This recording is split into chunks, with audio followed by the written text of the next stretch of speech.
So we'll leave this, and now we are going to do the band arrangement, the first chopper part to Maple Leaf Rag, Scott Joplin. Yes, it is a difficult part, but you can play it if you put your mind to it. Okay? So, first of all, let's talk about all of these repeats, right? There's a lot of them. Yeah, there's right? three in the beginning. There's three immediately in the beginning, right? So the reason for this is the piece is written in a certain structure that rags were written in at the time Joplin was in his heyday. It's written in A A, B B, A, C C, D D. So there's 4 sections, right? So why it's A A is because the first section repeats before you go to the B section. Just like in the Entertainer. Exactly. It's the Joplin rag, and he does sort of the same thing with a lot of them. So that's why you have this repeat here in the beginning. So you repeat. So you'll play from here to the first ending, right? Back here to the second ending, and then it instructs you to go to 19. Now we're in the B section, right? So the structure. What's this for then? We'll get to that. One sec. So so far the structure we have is A A B B A C C D D. That's how the whole piece runs from front to back. So here's your A, then to 19. Then we're going B section again. Then we have to go back to A, which is this. Right. So we'll do the DS to the third ending. Right. So then we'll go after the second time through the B section. We go back to the beginning to play the A section once to the third ending. Oh, so we don't play 3 times straight out like we Not 3 straight. So you do A section twice, B section twice, then back to the A section, right?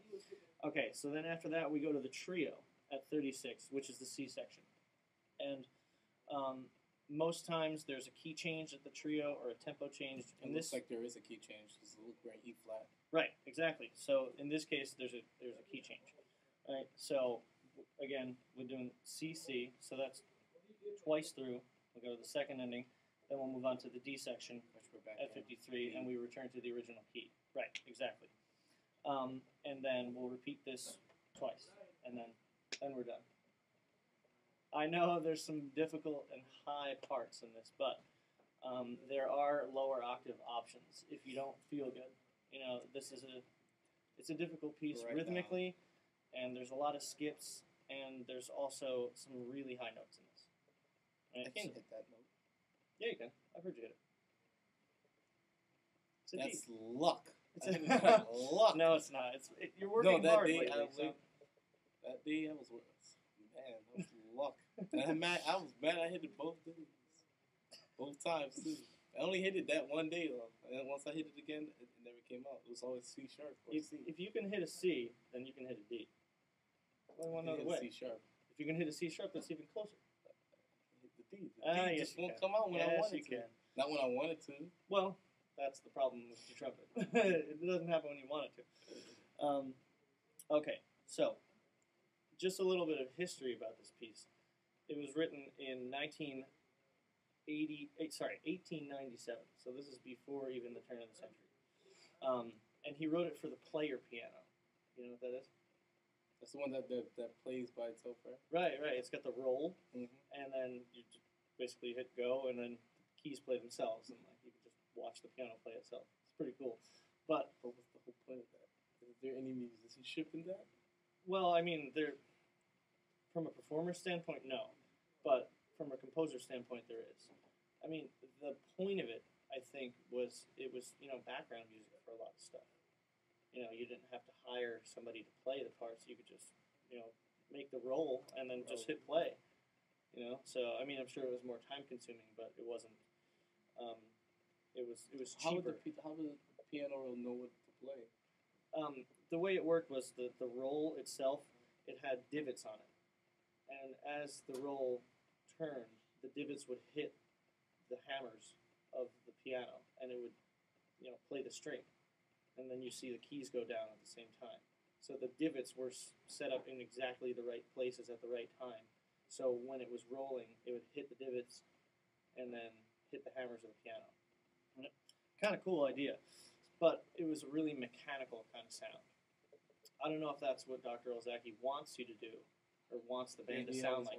He wants it like that. Okay. So yeah, you want it to sound like you're a robot playing this. Well, I mean, I think that there should be a little emotion put into it, but that's just my personal opinion. Guess what? I want to play mechanical. You want to play mechanical? Mm-hmm. Okay. All right. Then that's what we'll do. Puppy, puppy, puppy, puppy, puppy, puppy, puppy. Why don't you play from the beginning to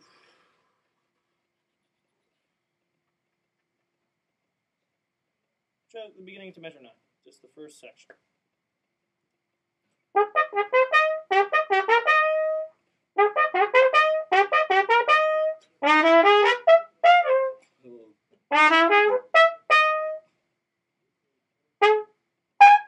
Okay. All right. So a couple things. What did you think of that? Oh well, I don't think I was supposed to slur this. Right. That's correct. But how did you think that you played? Did you think you played with good pitch? Were you in tune? I think so. Okay. What about rhythmically? Yes, that's the thing. The slur should not be there. Okay, I would tend to agree. And you're playing it with good style too. I disagree a little bit about pitch, but only with one note. This high B flat here, it was a little bit flat. You really have to hear the low one and then make the high one just fit exactly right. Bum, bum, beep. You were kind of sharp on that one. I missed. I missed again. There we go. Well, we can't even get the first one. Alright, they played an F now. There you go. Yeah, that was in tune that time.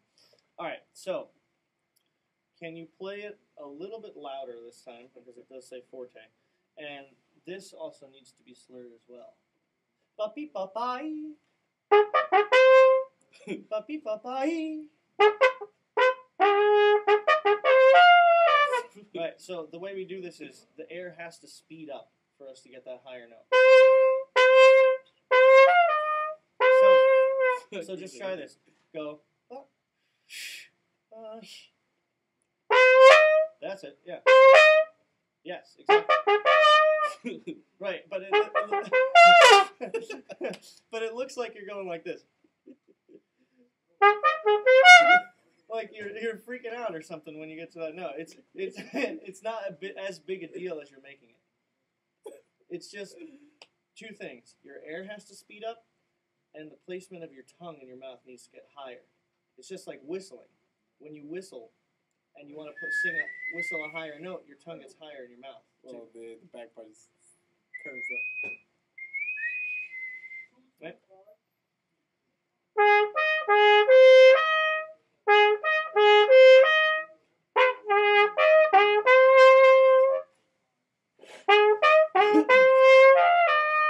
Okay. Right, so this is the general idea. This is what you're aiming for. If, by tomorrow you can't do it yet, then tongue it. But you want to be able to slur that for the concert. That's what he wrote, that's what he wants. Right, so you want puppy papai, puppy papapi, puppy papai, puppy papapi, pa pa papi pa pa pa papi pa pa. Right. Alright, so you gotta just pick that note out of the sky. Okay. You gotta hear it though. That's what we were talking about with the buzzing. That's it. Okay, so try it one more time from the beginning and try and add those things we just talked about.